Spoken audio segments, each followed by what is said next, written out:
toma del trabajo del siglo XXI, yo veo importante, primero, plantear el enunciado del punto de partida trabajo sobre capital.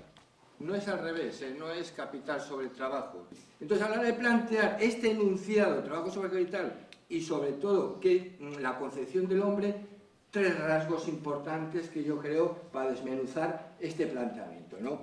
Uno, el hombre es creado a imagen y semejanza de Dios, importante.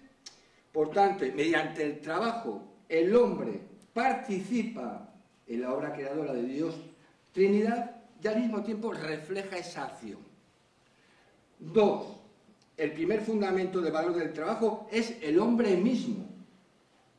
Por tanto, la dignidad del trabajo viene condicionada por el sujeto, no por el desarrollo tecnológico. Otro elemento, el trabajo proporciona los medios económicos para la subsistencia humana y, por tanto, no solamente para el sujeto que realiza el trabajo, sino otro elemento añadido también, que es la familia. El trabajo también posibilita las condiciones para que una familia pueda vivir dignamente, y por eso también plantear otro elemento importante, que es el salario digno. Sí, ya se ha convertido como algo normal que el sábado y el domingo se trabaje, cuando evidentemente el séptimo día, que es el día del Señor, tiene una dimensión no solamente del descanso, del encuentro de los hermanos en la Eucaristía, sino que también del encuentro de la amistad, del barrio, de los amigos, de poder comunicarnos y generar comunidad. Y después otro elemento importante, el trabajo como vocación. Rovirosa lo plantea, Rovirosa la vocación profesional. Vocación profesional constituye uno de los elementos que hay que tener en cuenta para que el ser humano pueda realizar las posibilidades que trajo consigo al nacer. Y de la vocación profesional tiene una dimensión política tremenda, porque es hacer consciente al ser humano que es su llamada.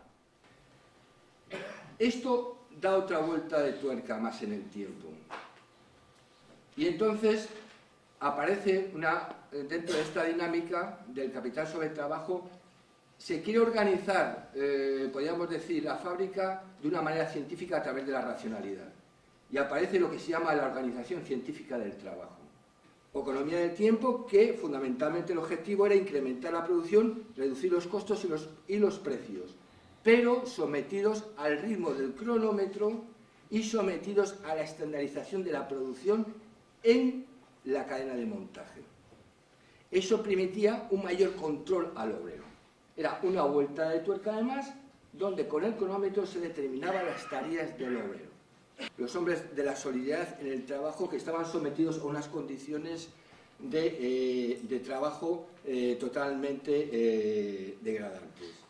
Evidentemente, ellos lanzaron el grito de asociación y muerte frente a esta realidad y ante este sistema. Pero es verdad que este grito, en el tiempo, poco tiempo después, en cierta manera se ahogó, o a mí quedó diluido, o se traicionó, porque evidentemente ese internacionalismo después fue, podríamos decir, trasladado a la nación y a los intereses de la burguesía de la nación, dividiendo al movimiento obrero. Hacemos otro salto, acaba la Segunda Guerra Mundial, ¿no?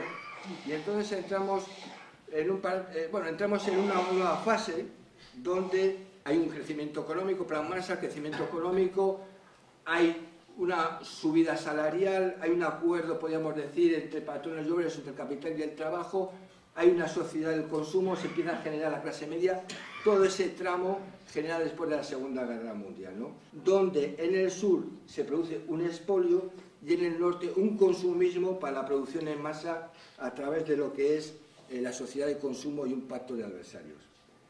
Esto finalizó, podríamos decir despacio, en 1973. Ahí se produce una subida por parte de los países exportadores de petróleo, una subida de petróleo, lo he mencionado, eso genera un déficit tremendo, eso genera también grandes desempleos en el mundo occidental y al mismo tiempo se genera otra dinámica nueva, que es el neoliberalismo, es decir, las políticas aplicadas por Thatcher y por Reagan. Pero aparecen las palabras clave que se llaman liberalización y desregularización.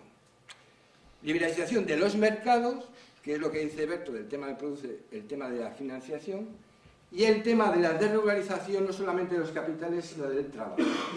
Que después, a través de la deuda que dijo Berto, se aplican en países del tercer mundo y es un sometimiento a través de las políticas no liberales que genera un empobrecimiento a estos países del tercer mundo. Si podíamos decir los tres rasgos de las consecuencias de lo que podíamos decir del neoliberalismo son tres: globalización, financiarización y deslocalización. El tema de la globalización, la financiación y la deslocalización y el Estado como transmisor de estas políticas fue una vuelta de tuerca del capitalismo que supuso un considerable deterioro del trabajo. Las grandes empresas hoy día que cotizan dentro de las 10 mayores son empresas tecnológicas. Yo creo que tres elementos que podríamos decir que para mí definen o marcan lo que se llama la revolución tecnológica, lo que implica esto son tres. Uno, a través de la revolución tecnológica implica un mayor control laboral de manera exhaustiva, es un mayor control en las dinámicas del trabajo, lo que se llama la trazabilización del trabajo, utilizando estos dispositivos tecnológicos como manera de controlar la dinámica y proceso de trabajo de los trabajadores que están supeditados a este cambio. No solamente eso, sino que al mismo tiempo este control implica que puedan estar disponibles en proximidad, disponibilidad y respuesta rápida en función de las demandas del cliente.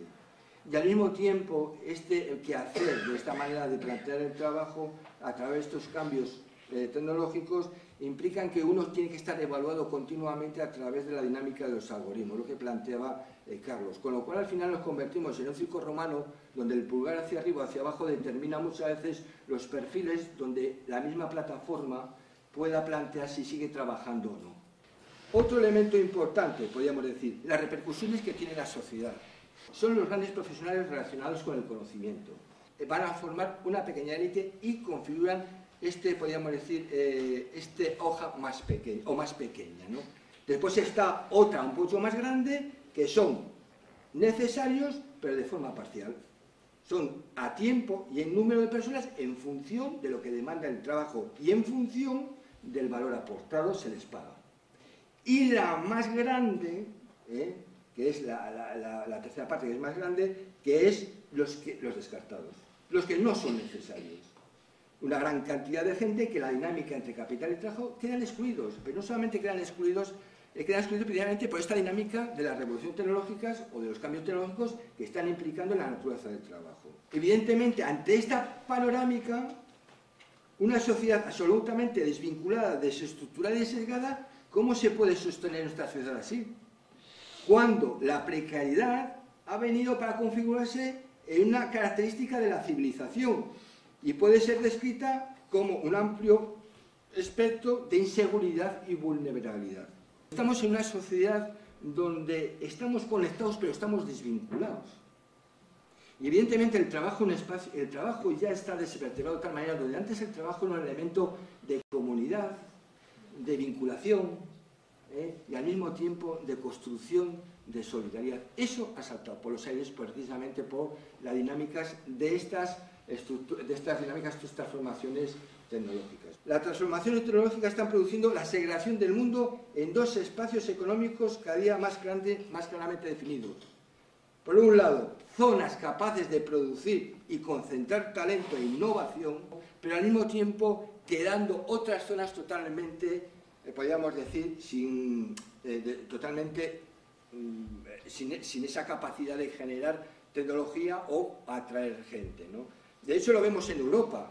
Europa ahora mismo, en la Europa del Norte no es la misma de la Europa del Sur. Europa del Norte tiene atracción de una capacidad de gente trabajadora de alta cualificación y el Sur, ya sea España como Andalucía, se queda para un turismo, podríamos decir, pues de turismo. Y entonces eso genera unas divisiones y choques entre estados por competir a la hora de traer esa tecnología. Y esto está ocurriendo en el mundo. Y no solamente eso, sino que a través de las grandes ciudades están generando grandes cinturones de descartados que quieren entrar, podríamos decir, entrar en esa dinámica de estar en las zonas donde se está generando esta concentración de conocimiento tecnológico.